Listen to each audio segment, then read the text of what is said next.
안녕하세요. 오늘도 사연살롱을 찾아주셔서 감사합니다.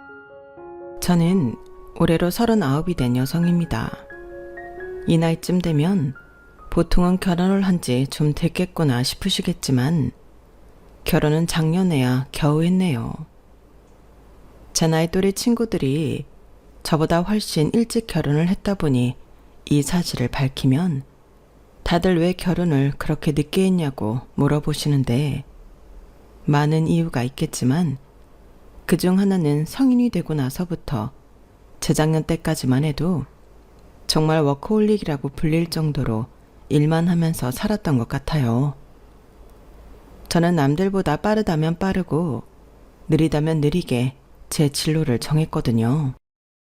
대학생 때 하고 싶은 것도 별다른 목표도 없이 오로지 가야 하니까 간 대학교에서는 어떤 수업을 들어도 등록금을 축낸다는 생각밖에 들지 않았어요.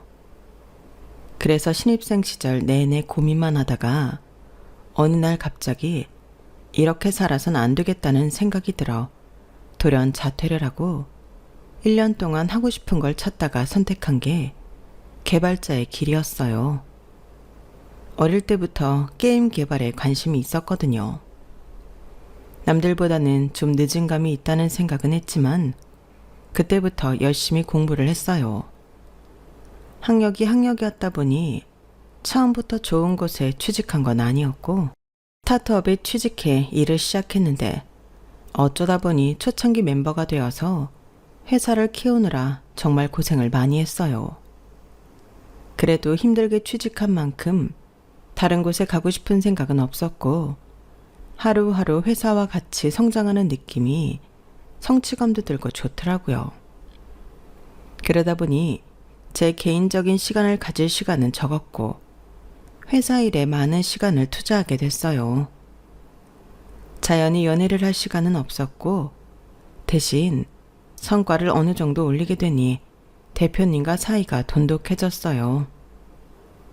회사가 어느 정도 크고 나서는 새로운 사업 확장을 추진하게 됐는데 어느 날 대표님이 그 사업의 리더로 저를 추천하셨죠. 윤 팀장이 맡아서 해보는 건 어때? 제가요?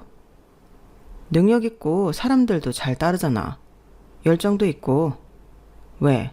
갑작스러워? 감사합니다, 대표님. 맡겨주시면 열심히 하겠습니다. 아니, 잘하겠습니다. 역시 윤 팀장이야. 대답부터가 다르다니까.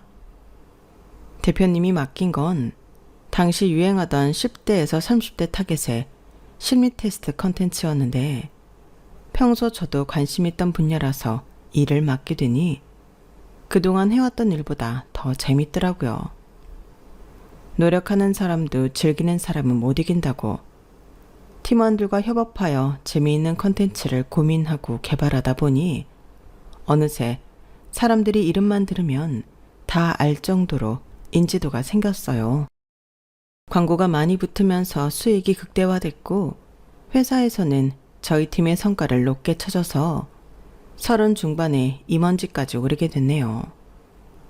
물론 제가 남들보다 일을 일찍 시작해 연차가 높고 회사가 스타트업인데다 창립 멤버라 가능한 직급이긴 했지만 그래도 드물게 고속 승진을 했다는 사실에 참 감격스럽고 뿌듯했어요. 하지만 반면 임직원에 올라간 후에 문득 제 삶을 돌이켜보니 주변 사람들은 모두 결혼을 하고 제2의 인생의 시작점에 서 있더라고요. 그동안 저도 짝을 찾고 결혼을 하려는 생각이 없었던 건 아니었지만 확실히 마음의 여유가 없었던 것 같아요. 항상 애인보다는 일이 1순위였고 저는 그게 당연하다고 생각했어요. 인생을 함께할 동반자도 중요하지만 우선 제 인생을 제가 책임질 수 있어야 모든 외부적인 것들로부터 독립할 수 있다 믿었거든요.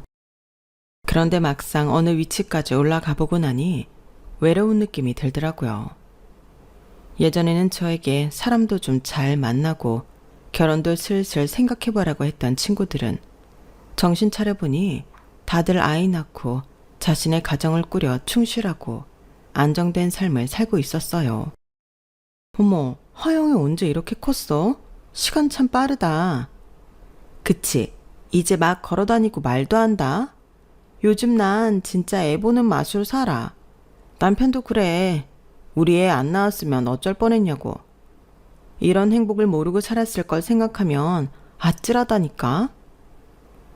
친구들이 아이를 낳고 남편과 행복하게 살고 있는 모습을 보니 참 부끄러웠고, 그동안 열심히 해서 이룬 것들은 많지만 그 이룬 걸 함께 나눌 사람이 없다는 게 씁쓸하더라고요.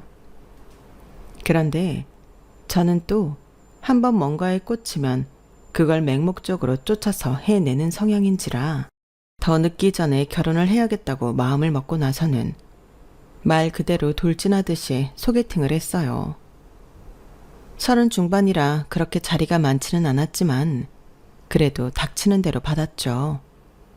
어릴 땐 보는 눈이 까다로웠던 것 같은데 나이가 들고 하루가 급하다는 생각이 드니 웬만한 건 그냥 넘어가게 되더라고요. 그래도 제 조건이 조건인지라 그럭저럭 조건 맞는 인상 좋은 사람을 찾아서 겨우 연애를 시작했어요. 20대 때처럼 뜨거운 사랑은 아니었어도 무난하고 평탄하게 만날만 하더라고요. 만나다 보니 사람도 좋아졌고요. 상대방도 저랑 동갑이다 보니 결혼이 급하기는 마찬가지인 나이라 반년 정도 연애하고 나서는 속전속결로 결혼 준비까지 시작했네요. 결혼 준비할 때 얼핏 남편 쪽은 꽤나 사는 집안인데 저희 집이 평범한 공무원 집안이라서 시댁 쪽에서 그다지 탐탁치 않아 한다는 느낌을 받긴 했어요. 하지만 저에게 직접적으로 무안을 주거나 폭언을 하는 일은 없어서 괜찮겠거니 하고 넘어갔죠. 양가 인사를 갔을 때도 상견례를 했을 때도 살갑게 대해주진 않으셨지만 싫다고 싫은 티를 내시는 것도 아니라서 저도 시부모님에 대해서는 마냥 어색한 사이 그 이상도 이하의 느낌도 없었어요. 당장 제 옆에 괜찮은 사람이 있는데 사소한 이유 하나하나 따져가며 더 이상 결혼을 미루고 싶지 않다는 마음 하나 뿐이었죠. 지금 와서야 하는 생각이지만 그때 제가 상황이 그렇게 급하지 않았다면 또 제가 목표가 생기면 경주마처럼 달리는 성향이 아니었더라면 시부모님에 대해 어느 정도는 미리 눈치챌 수 있었을까 싶은 생각이 드네요. 나중에 생각해보니 아주 사사하다고 생각했던 말투나 습관들이 온통 제가 며느리로 마음에 안 든다고 티를 팍팍 냈던 것처럼 느껴지더라고요. 하지만 그걸 실제로 처음 와닿게 느꼈던 건 유감스럽게도 결혼식 당일날이었어요. 와, 수영아, 진짜 예쁘다. 완전 공주님이네. 그러니까 나도 얘 맨날 일에 찌들어 있는 모습만 보다가 이렇게 작정하고 꾸민 거 보니까 너무 새롭네. 너 내 친구 맞지? 야, 평소에도 이 정도까진 아니더라도 좀 꾸미고 다녀라. 사람이 너무 화사해. 내가 말했잖아. 얘가 꾸미면 이쁜 이목구비라니까? 고마워 얘들아. 나이 다 들고 결혼해서 자신감이 좀 없었는데 니네 덕분에 다 회복되네. 먼 길 와줘서 고마워. 당연히 와야지. 너 이쁜 거 보니까 피로가 싹 날아간다. 친구들과 하하호호 웃고 사진을 찍다 보니 시간이 후딱 가더군요. 친구들이 떠나가고 잠깐 시간이 빈 틈을 타 어머님이 다가오시더라고요. 네 친구들이니? 네, 어머님. 네 친구들은 대학은 다들 나왔고? 네? 네. 갑작스러운 질문에 어안이 벙벙해졌어요.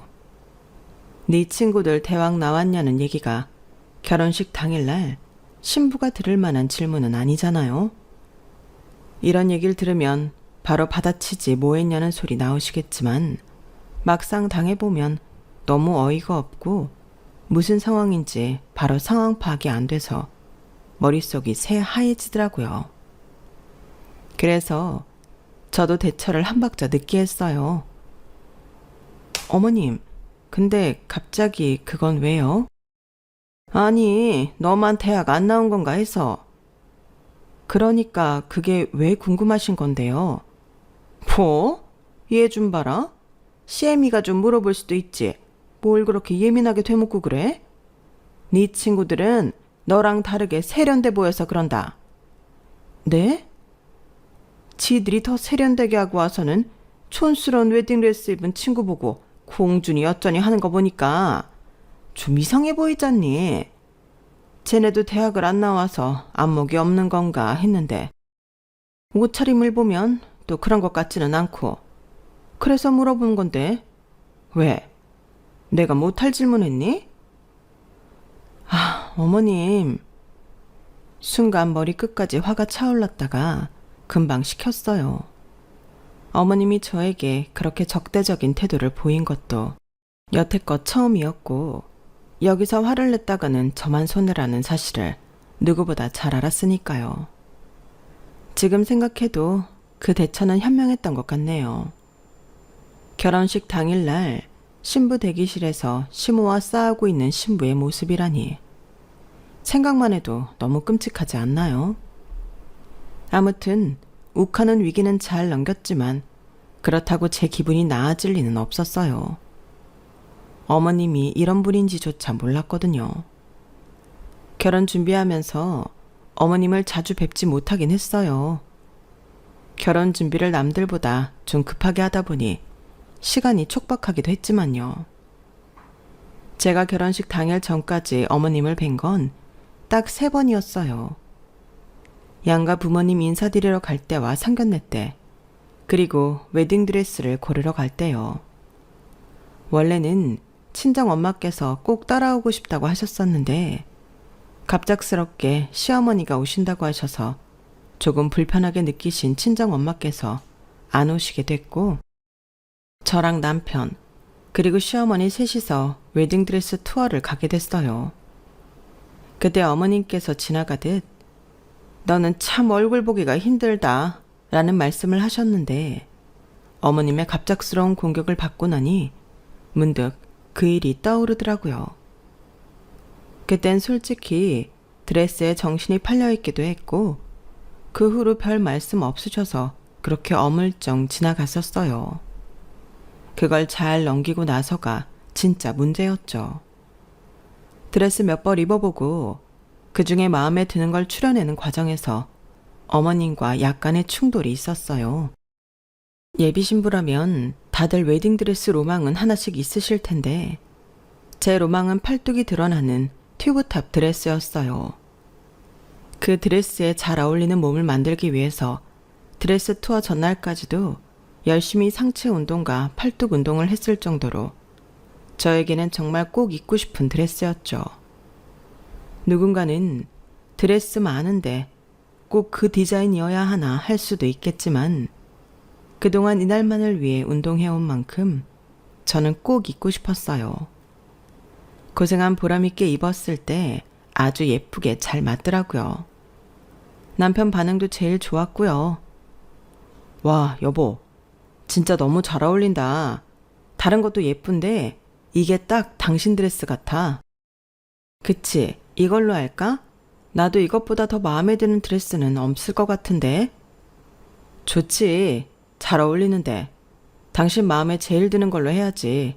더 볼 필요 뭐 있어. 이걸로 할게요. 직원분께 이야기를 하고 갈아입으려는데 한쪽 구정에서 뭐가 그리 못마땅한지 표정을 구기고 있던 시어머니께서 갑자기 허겁지겁 달려오시더라고요. 뭐야? 설마 이걸로 하려고? 네? 네. 왜 그러세요? 드레스가 이게 뭐냐? 입어보는 거야 자유니까 가만히 있었더니 정숙한 거 남사스러운 거 구분도 못하고 요즘 애들 안 그래도 어깨 다 까진 드레스 입는 것도 꼴 보기 싫어 죽겠던데 넌 하물며 소매는커녕 어깨끈도 없는 이런 요사스러운 드레스를 입겠다는 거야? 네? 어머님, 이거 요즘 유행하는 드레스예요. 별로 요사스러운 것도 아니고 남사스러운 것도 아니고 그냥 평범한 디자인이에요. 반팔 드레스보다야 노출이 좀 있다고 느끼실 수 있겠지만 특별히 가슴 쪽이 파인 것도 아니고 그냥 신부들이 많이 입는 스타일이에요.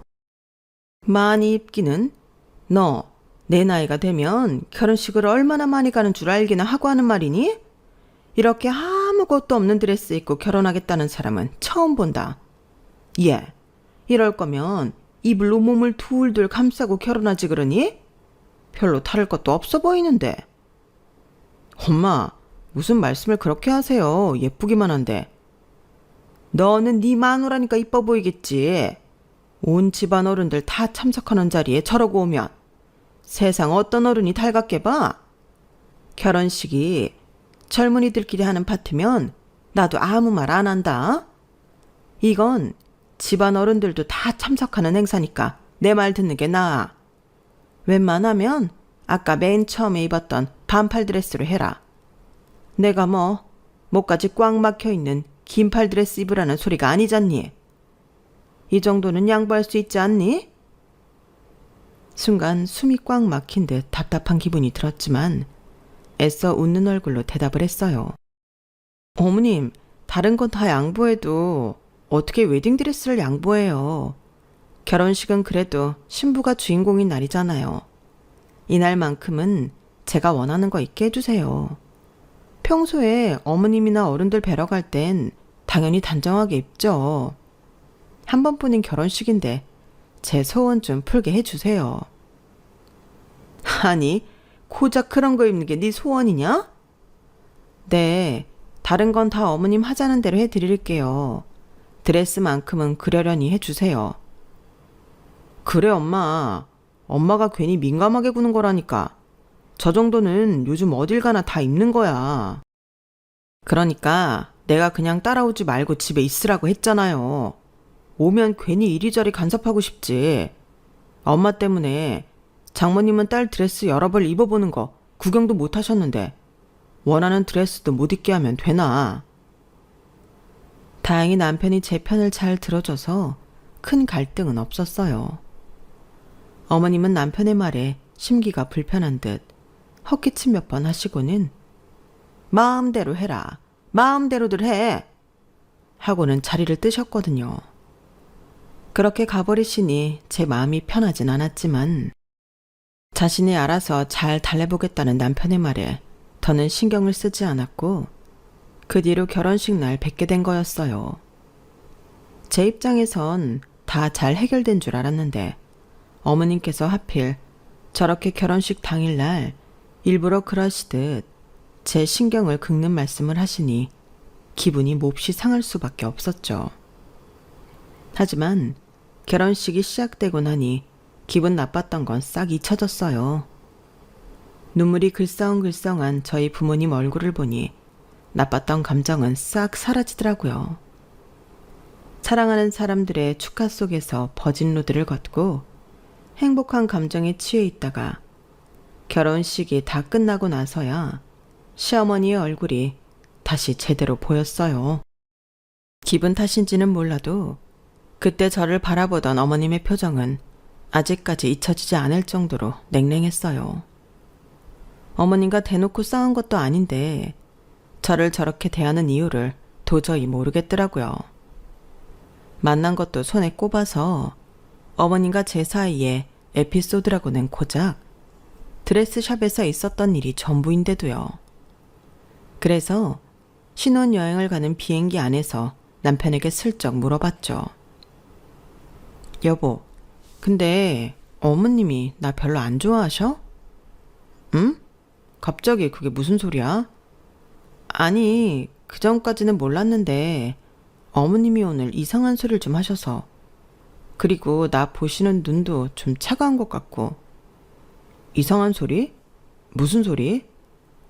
갑자기 내 친구들 보시더니 친구들 학력을 물으시더라고. 내 웨딩드레스 칭찬한 친구들 안목이 의심된다면서. 뭐? 엄마가 그랬어? 엄마 아직도 그때 일로 꽁에 있으신가 보네. 됐어. 당신은 신경 쓰지 마. 그냥 엄마가 원하는 드레스 안 입었다고 당신한테 심술내는 거야. 그냥 이대로 넘겨도 되는 거야? 난 솔직히 아까 심장이 다 철렁했어. 어머님이 나한테 너무 공격적으로 대하셔서. 그러게, 엄마는 그런 건 좀 나중에 말씀하시지. 왜 결혼식 당일에 말씀하시냐? 많이 놀랐겠다. 다시 떠올리니 불쾌한 기억도 남편이 반응을 잘해주고 공감해주니 또 그렇게 금방 잊혀지더라고요. 지금 생각해보면 제가 참 단순했던 것도 문제였던 것 같기는 하네요. 시어머니가 이상하다는 생각을 하기는 했지만 그때도 그렇게 심각하게 생각하지는 않았어요. 남편 말대로 그냥 잠깐의 심술이라고 생각을 했죠. 하지만 어머님은 제 어떤 점이 그렇게 마음에 안 드셨던 건지 결혼 생활이 본격적으로 시작되자마자 안 하시던 연락이 잦아지셨어요. 문제는 그 연락이 대부분 보통은 한참 자고 있을 새벽에 이뤄진다는 거였어요. 남편 말로는 어머님이 엄청난 아침형이라고 하더라고요. 새벽 4시에서 5시 사이에 전화가 오니 정말 미치겠더라고요. 게다가 전화 내용도 대부분은 시댁에 일하러 오라는 내용이었어요. 하루는 목요일 새벽에 연락이 와서 이 일도 채 안 남은 시점에 이렇게 말씀하시더라고요. 예, 주말에 쉬지? 이번 주말에 김장할 거니까 11시까지 우리 집으로 와라. 어머님, 저 주말에 선약이 있어서요. 이제 막 잠에서 깨서 비몽사몽한 상태로 김장을 오라고 하니 거절은 해야겠고 머리가 안 굴러가서 적당한 핑계를 찾기가 어려워 선약 핑계를 댔더니 갑자기 어머님께서 호통을 치시며 노발대발 하셨어요. 뭐라고? 아니, 결혼한 여자가 어딜 주말에 약속을 잡아. 약속을 잡기는. 결혼을 했으면 첫째로 가정에 충실하고 두 번째로는 시댁에 충실해야지. 그깟 선약이 중요해. 토요일에 니네 형님들은 전부 다 참석한다. 설마 너만 속 빠질 생각은 아니지? 그렇게까지 말씀하시니 졸음 기운에 더 거절하기가 어려워서 일단은 알겠다고 했어요. 사실 선약은 없었고 그 주 내내 일에 시달리느라 토요일에 김장까지 하러 갈 엄두가 안 났었거든요. 그래서 거절을 하려고 했던 건데 형님들은 다 오신다고 하고 이렇다 할 명분이 없으니 울며 겨자 먹기로 나갈 수밖에 없겠더라고요. 그런데 막상 당일이 다가오니 약간 억울한 생각도 들더라고요. 너는 애가 손이 왜 이렇게 느려? 집안일 한 번도 안 해봤니? 니네 형님들 좀 봐라. 얘네가 세 포기 할 동안 한 포기 붙잡고 있는 게 말이 되니? 하기 싫은 티 내는 거야. 어머님, 막내 동서가 아직 일이 익숙치 않아 그래요.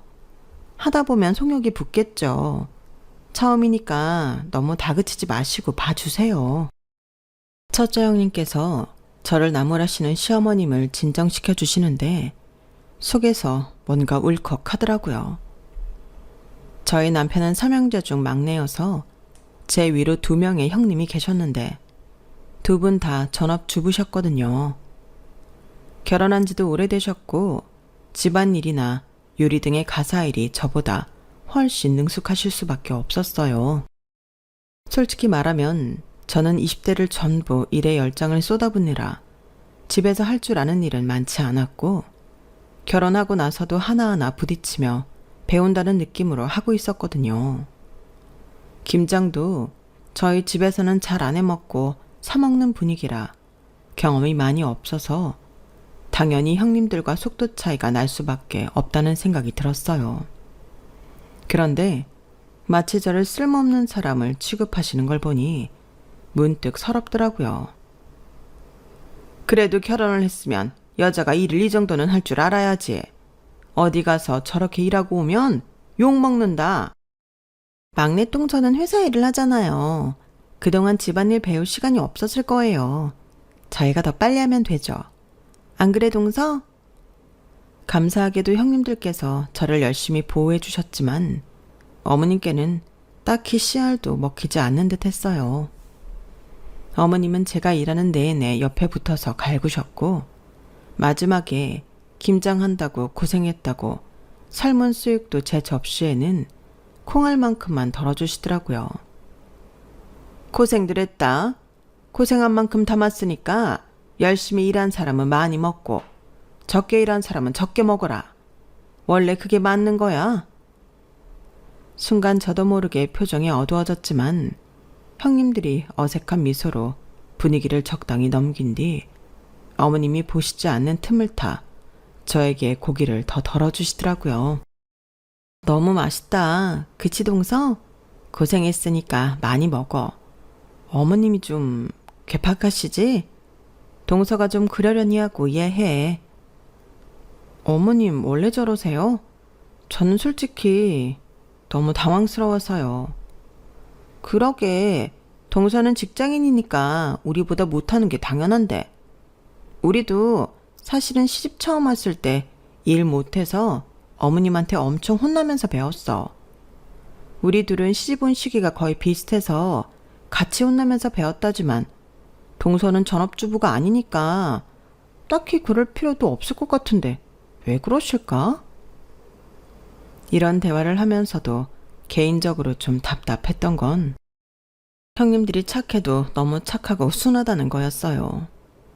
사실 전업주부던 직장인이던 시어머니가 며느리를 집안일 미숙하다고 혼내는 게 당연한 건 아니잖아요. 좋게 말하면 긍정적인 걸 수는 있지만 형님들은 어차피 배워두면 좋은 거다 생각하고 어머님의 갈굼을 함께 견뎌오신 것 같더라고요. 두 형님들께서 그렇게 견뎌내셨으니 어머님 입장에선 제 태도가 반항적이라고 느끼실 수도 있겠다는 생각은 들더라고요. 그렇다고 저는 형님들처럼 부당한 대우를 가만히 견디고 싶지는 않았어요. 수유까진 어찌저찌 형님들의 달래임을 통해 넘어갔는데 어머님께서는 마지막 집에 갈 때까지 저에 대한 차별을 멈추지 않으시더라고요. 자, 너는 느릿느릿해서 많이 못했으니까 한 포기만 가져가라. 저희가 그날 김장을 정말 꽤 많이 했거든요. 각자 10포기씩은 한 것 같은데 다 어디 가고 형님들에겐 5포기씩 주고 저는 딸랑 한 포기 주시는데 순간 열이 확 올랐어요. 어머님, 제가 형님들에 비해서 빨리 일을 못한 건 맞지만 딸랑 한 포기 가져갈 정도로 일을 못하진 않았잖아요. 제가 한 것만 해도 8포기 정도는 될 텐데 어떻게 손 느리다고 딸랑 한 포기만 주세요. 이거 저만 먹는 것도 아니고 어머님 막내 아들도 같이 먹는 거예요. 뭐? 그렇게 누가 일을 그렇게 느리게 하래? 자기가 일을 못해놓고 누구 탓을 하는 거야? 그래놓고 감히 내 아들들 먹여? 내 아들 잘 먹이고 싶었으면 네가 뼈 빠지게 일을 했었어야지. 너 직장인이라는 핑계로 일 못한다면서 남들보다 일 적게 하는 거? 그게 얼마나 악질적인 건 줄 알긴 알아? 형님들이 가만히 이해해주고 있으니까 그게 진짜 당연한 건 줄 알아? 까불지 말고 주는 대로 받아. 참, 그렇게까지 말씀하시는데 더 우겨서 받아내기도 치사하고 옆에서 곤란해하며 말리시는 형님들 생각하니 더 감정 상하고 싶지 않아서 관뒀어요. 그냥 다음부터는 오지 말아야겠다는 생각뿐이었죠. 하지만 어머님은 이런 식으로 하루 또는 이틀 전 새벽에 일방적인 통보로 시댁에 집합시키는 일이 점점 잦아지셨어요. 하루는 김장, 하루는 대청소, 하루는 집안 수리 등등 핑계는 셀 수도 없이 다양하더라고요. 형님들 다 오는데 설마 너만 안 올 거냐는 압박 때문에 몇 번 더 참석했지만 저도 회사 일이 바빠지는 시즌이 다가오니 더 이상은 무리해서 나가고 싶지 않더라고요. 어머님, 죄송하지만 저 이번엔 정말로 못 갈 것 같아요. 그리고 웬만하면 점심시간 때쯤 연락해 주시면 좋겠어요. 저는 이때 전화를 받으면 너무 일찍 깨서 일할 때 너무 힘이 들어요. 부탁 좀 드릴게요. 뭐? 내 살다 너처럼 회사 다닌다고 유세 떠는 인간은 처음 본다. 형님들은 이 시간에 전화 받을 거 다 받고도 찍소리를 안 하는데 혼자 뭐? 점심시간 때 연락을 하라고? 내가 며느리한테 할 말이 있다는데 시간까지 확인해가면서 눈치 보고 말해야 돼? 그게 아니라요, 어머님. 그 시간에 다른 분한테 전화를 해보세요. 받으시나. 며느리들이니까 이 시간에 전화해도 받는 거죠. 아니면 저 말고 남편한테 전화해서 전달해 주세요. 아들이니까 더 편하실 거 아니에요. 너는 대체 예뻐할 구석을 눈 씻고 찾아볼 애도 없다. 어? 평생 보고 살 거 말이라도 좀 예쁘게 하면 덧나니? 그냥 너한테 연락하지 말라 이거니? 나도 너 와서 일조차 똑바로 안 하는 거 보면 내 속이 다 터지고 꼴도 보기 싫은데 그렇다고 소외시키기도 그래서 부르는 거야. 내가 뭐 너 예뻐서 부르는 줄 알아? 정말 새벽에 그런 폭언들을 들으니 저도 이성이 확 날아가더라고요. 차라리 어머님과 대판 싸우고 연을 끊는 한이 있더라도 할 말은 해야겠다 싶은 생각이 확 들었어요. 네, 어머님. 그러면 저 안 부르시는 게 어머님한테도 좋으시겠네요. 저도 어머님 속이 그렇게 썩으신다는데 굳이 얼굴 비춰서 어머님 힘들게 해드리고 싶진 않아서요. 아쉽지만 어쩔 수 없죠. 집안 행사 있을 때만 나갈게요. 너는 지금 그걸 말이라고 해? 기가 막혀. 얘가 아침부터 시애미 혈압을 확 올리네. 그래, 너 잘났다. 너 집안 행사 때 놓을 필요 없다. 한 번이라도 우리 집에 오기만 해봐. 내가 가만 안 둘 테니까. 네, 어머님. 건강하시고 행복하세요. 짜증이 나서 저 말만 하고 확 끊어버렸어요. 그 뒤로 어머님께 전화가 몇 통 더 왔는데 차단해버렸네요. 이래도 되나 싶은데 저도 업무 스트레스가 과다한 상태에 잠도 부족한데 새벽 4시에 저런 전화를 받고 있으니 감정 조절이 잘 안 되더라고요. 꼭 전해 들어야 할 이야기가 있으면 남편이 해주겠지 싶어서 별로 걱정은 없었어요. 남편은 제가 이렇게 괴롭힘 당하는 동안 뭘 하고 있었나 싶으시겠지만 남편에게 따로 말을 못한 이유가 있기는 했어요. 결혼하고 나서 남편이 지방으로 갑자기 발령이 나는 바람에 완전히 주말 부부가 되어버렸거든요. 그래서 새벽 4시마다 전화가 오는 것도 나중에 알았고 주말에 가끔 불려가는 것도 가끔 남편이 토요일 근무를 할 때 불려가는 거라 남편을 만나면 오랜만에 만나서 굳이 기분 안 좋은 얘기를 하기 싫었고 시댁 얘기다 보니 혹시나 싸움으로 번질 수도 있을 것 같아서 그냥 안 하고 넘겼네요. 남편은 어머님이 결혼 이후 저를 좀 피곤하게 한다는 것 정도로만 알고 있었어요. 하지만 여기까지 온 이상 남편에게 말을 안 할 수가 없더라고요. 여보, 그런 일이 있었으면 나한테 얘기를 하지 그랬어. 내가 괜히 미안하네. 아니야, 뭐 좋은 일도 아니고. 그냥 어머님이랑 그렇게 됐으니까 당신도 이젠 알아야 될 것 같아서. 그래, 뭐 그동안 그렇게 괴롭혔던 거면 차라리 잘 된 건지도 모르겠다. 집안 행사엔 나 혼자 참석할게. 좀 시간 지나고 괜찮아지시길 기도해보자. 남편은 다행히도 제 편을 들어주었고 그 이후부터는 정말로 혼자 집안 행사를 다녔어요. 시어머니야 차단한 지 오래니 연락을 하고 싶어도 못하셨지만 제가 시댁에 발길을 끊으니 의외로 형님들에게서 연락이 번갈아 오더라고요. 동서, 어머님이 그렇게 나쁜 분만은 아냐. 우리가 자리 만들어 줄 테니까 그만 화 풀고 어머님이랑 화해해. 그래, 남편이랑 관계도 있는데 시댁 그렇게 너무 모르쇠해도 부부 사이에 좋지 않아. 동서가 한번 져준다 생각하고 시댁 와주면 나머지는 우리가 알아서 다 해줄게. 시어머니랑 평생 담 쌓고 살 수는 없잖아. 형님, 정말 죄송하지만 저는 시댁에 돌아가고 싶은 생각이 없어요. 어머님이랑 담 쌓고 사니 오히려 새벽 전화도 안 받아도 되고 주말에도 쉴 수 있어서 좋은데요. 그래도 동서가 일 못하는 건 사실이잖아. 우리도 어머님한테 일 많이 배웠어. 동서도 집안일은 좀 제대로 배워놔야지. 네? 갑자기 여기서 그 얘기가 왜 나와요? 아니, 말이 그렇다는 거지. 시댁 나으라는 얘기야. 형님들의 터무니없는 회유에 어이가 없더라고요. 그래도 그동안 남편과 저의 관계를 위해 나오라는 건 줄 알았는데 시댁 집안일 할 사람이 하나 더 필요해서 저를 자꾸 부르는 것 같다는 확신이 생기더군요. 집안일은 제가 친정엄마한테 알아서 배울 테니 시어머니는 형님들이 잘 모셔주세요. 저는 저희 친정엄마한테 잘해드릴 시간도 모자라서요. 저는 시댁이랑 담 쌓고 오히려 삶이 쾌적해져서 절대 돌아가고 싶지 않아요. 유감이지만 형님들이 고생 좀 더 해주세요. 그렇게 말을 하고 전화를 끊느니 정말 천년 묵은 원한이 쑥 내려가는 기분이 들더라고요. 그 전화 이후로는 형님들의 연락도 끊겼어요.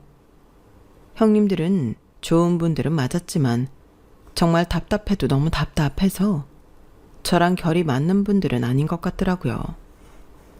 답답한 사람들끼리 답답하게 살면 되지.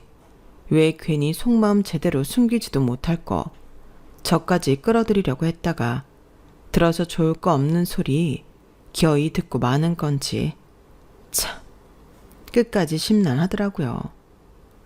어쨌든 형님들도 그 전화는 내심 상처였는지 전화가 오지 않으셨고 저도 좀 죄송하긴 했지만 어쩔 수 없는 부분이라고 생각했어요. 그러던 어느 날 갑자기 형님들께서 남편이 없는 주말에 저희 집에 말도 없이 찾아오셨더라고요. 누가 초인종을 울리길래 인터폰으로 확인해 보니 형님 두 분께서 화면을 가득 채우고 있어 놀라서 얼른 문을 열어들었어요. 어머, 연락도 없이 무슨 일이세요?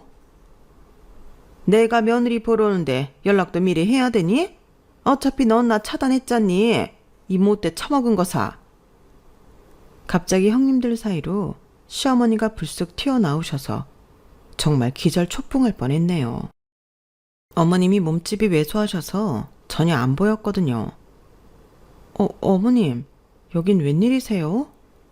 네가 하도 잘난 척을 하시길래 대체 얼마나 잘해놓고 사나 보러 왔다. 나도 내 막내 아들이 어떻게 살고 있는지는 알아야 하지 않겠어? 어머님은 집에 들어오시더니 갑자기 탁자나 선반 위, 장시장 같은 곳들을 손가락으로 쓸고 다니더라고요. 그런 세부적인 곳들 청소는 제가 주말에 하루 쉬고 일요일에 하고 있어서 일주일 동안 쌓여있던 먼지가 어머님 손에 붙어 있었어요. 아, 이 더러운 거 봐라. 이 먼지 구덩이에서 어떻게 사니? 내 이럴 줄 알았지. 집안일 알아서 하겠다는 놈 치고 내가 제대로 하는 놈을 못 봤다. 어머님, 지금 뭐 하시는 거예요? 뭐 하긴 확인하는 거지. 세상에, 빨래는 이 모양 이 지경으로 쌓아놓고는 집에 있는 날인데 뭐 하니? 당장 이것부터 돌려라. 예고도 없이 찾아오셔서 이게 뭐 하시는 거예요? 저는 형님들이 오신 줄 알고 열어드린 건데 어머님이랑 저랑은 얼굴 안 보고 살기로 한 거 아니었어요? 뭐야? 인연이 보자보자 하니까? 어머님이 제게 달려드는 걸 양쪽에서 형님들이 붙잡아 겨우 말렸어요. 이쯤 되니까 형님들도 너무 짜증나더라고요. 착한 척하면서 저를 매기는 것 같은 느낌이 확 들었거든요. 야, 너 고졸인 주제에 벌면 얼마나 번다고 이렇게 집안은 개판을 해놓고 시댁이랑은 주말에 좀 부른다고 담을 쌓고 살아 살기는. 네가 그 돈 벌어서 뭐 우리 집을 먹여 살기를 할 수가 있어? 뭘 할 수가 있어? 코딱지만한 월급 그거 벌겠다고 시댁 식구들은 다 팽개쳐놓고 너 그게 남편한테 할 짓이야? 어차피 고졸 출신이라 뼈바지가 이래 봐야 승진도 못하고 평생 밑바닥지급일 텐데 이따위로 살 거면 때려치고 부엌대기나 해. 그래 동서, 우리도 다 좋은 대학 나왔는데 전업주부 하잖아. 여자는 일 욕심 좀 버려야 해. 그래야 가정이 행복해. 그래, 어차피 여자들은 고졸해. 나중에 임신까지 하면 회사 생활 오래 하지도 못해. 차라리 집 열심히 관리하고 남편 잘 내조하고 예쁜 아이 낳아 기르는 게 여자 인생에는 최고야. 두 형님들은 마치 시어머니한테 세뇌라도 당한 듯이 그딴 말들을 읊는데 그 장면이 정말 소름 끼치고 징그러웠어요. 저는 제일 사랑하고 관둘 생각 없어요. 제가 쌓아놓은 것들 포기할 생각도 없고요. 네가 쌓아온 게 뭔데? 네가 평생을 쌓아봐야 우리 막내보다 못 벌 거면서? 아, 못 들으셨나 보네요. 제가 남편보다 많이 버는 거. 뭐? 이건 저도 어머님과 대화하며 처음 알게 된 사실이었는데 제 입으로 시댁 식구들에게 남편보다 직급도 높고 잘 번다는 얘기를 굳이 할 필요는 없으니 안 하고 있었거든요. 그래도 어느 정도 제 경제 상황에 대해서는 알고 계실 줄 알았는데 남편도 따로 이야기는 안 한 모양이었어요. 어쩐지 벌어오는 돈이 얼마고 제 연차의 직급이 얼만데 주구장창 고졸 타령만 해서 어이가 없었는데 저를 그렇게 무시 못해서 안달난 이유를 알겠더라고요. 이렇게 연 끄는 마당에도 다짜고짜 집에 찾아와서 사랑 기분을 기어이 망쳐놓는 꼴을 보니 다시는 그런 소리 못하게 한번 콧대를 뭉개놔야겠다는 생각이 들었어요. 뭐? 네가 막내보다 많이 벌어? 어이가 없어서. 막내는 너보다 훨씬 버젓한 대학 나와서 정석 코스 밟은 애야. 너 뭐 어디 연봉 1억은 받고 얘기하니? 그것도 못 받으면 사람이 아니지. 연봉 1억이요? 됐고요. 보여드릴 게 있으니 따라오기나 하세요. 저는 어리둥절한 형님들과 시어머니를 태우고 회사에 갔어요. 한참 바쁜 시기라 출근해서 일을 하고 있던 직원들이 몇 있어서 저를 보고는 깜짝 놀라더라고요. 본부장님, 주말에 웬일이세요? 본부장? 회사가 파격적으로 성장해 사옥도 새로 지었던 덕분에 때깔도 좋았고 제가 일하는 방을 따로 보여주니 시댁 식구들이 그야말로 사색이 되더군요. 책상 위에 떡하니 제 이름 3글자가 새겨진 명패와 본부장 직함 확인을 하고는 세 분 다 꿀먹은 벙어리가 됐어요. 본부장이면 직급이 얼마나 높은 건진 알고 계시는 거죠. 뭐 제가 남편보다 못 벌 것 같다고요? 남편은 고작 해봐야 이제 차장인데 차장이랑 본부장 차이가 얼마나 나는지는 아세요? 아, 세 분 다 회사를 안 다녀보셔서 모르시려나? 본부장이면 많이 벌기는 하겠네요, 어머님. 그러게요. 나는 동서가 하도 검소하게 다녀서 회사에서 이렇게 높은 직급일 줄은 몰랐네. 이 정도 직급이면 계속 다닌 게 맞지. 우리가 오해를 했네. 형님들은 찍소리도 못하고 제 눈치만 살살 보고 있는 와중에도 어머님은 꽤나 자존심이 상하셨는지 입을 꾹 다물고 계시더라고요. 어머님, 저 여기 그만두면요. 어머님 막내 아들 뼈 빠지게 고생해야 돼요.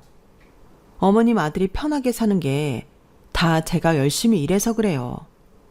저 그만두면 남편이 가끔 갖다 드리는 목돈도 없어지는 거예요. 이제 아시겠죠? 그래, 뭐 생각보단 제법 하고 사는구나. 그럼 저 여기 계속 다녀도 되겠죠? 방해 안 하실 거죠? 그래. 고졸이라고 무시도 안 하실 거고요. 그래, 알았다. 알겠다고. 어머님은 갑자기 역정을 내시더니 방을 휙 나가버리셨어요. 남아있는 형님들은 서로 어색하게 바라보더니 어머님을 붙잡는 신용을 하러 급하게 나가더군요.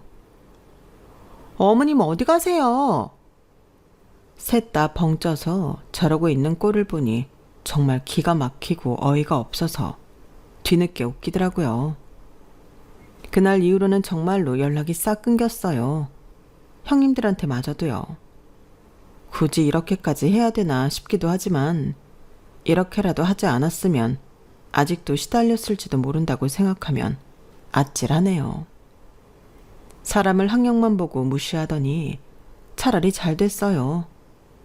나이 들면 무언가 잘못된 점이 있어도 주변에 고쳐주려는 사람도 적고 그럴 기회도 없는데 어쩌면 밖에서는 못 얻을 가르침을 제가 대신 드린 게 아닌가 싶거든요. 본인들이 어떤 세상에 살고 있는지 몰라도 사람들이 생각보다 꽤나 다양한 모습으로 자신만의 길을 가고 있다는 걸 저 고리타분한 사람들이 깨우치는 계기가 됐다면 좋겠네요. 그럼 며느리들과의 관계도 더 좋아질 수 있을 텐데요. 제 이야기는 여기까지입니다. 소중한 가족들과 소중한 마음 나누시면서 행복하셨으면 합니다. 여러분, 사연 댓글에 응원과 현명한 조언 부탁드려요. 좋아요와 구독은 저에게 큰 힘이 됩니다. 오늘도 좋은 일 가득하세요.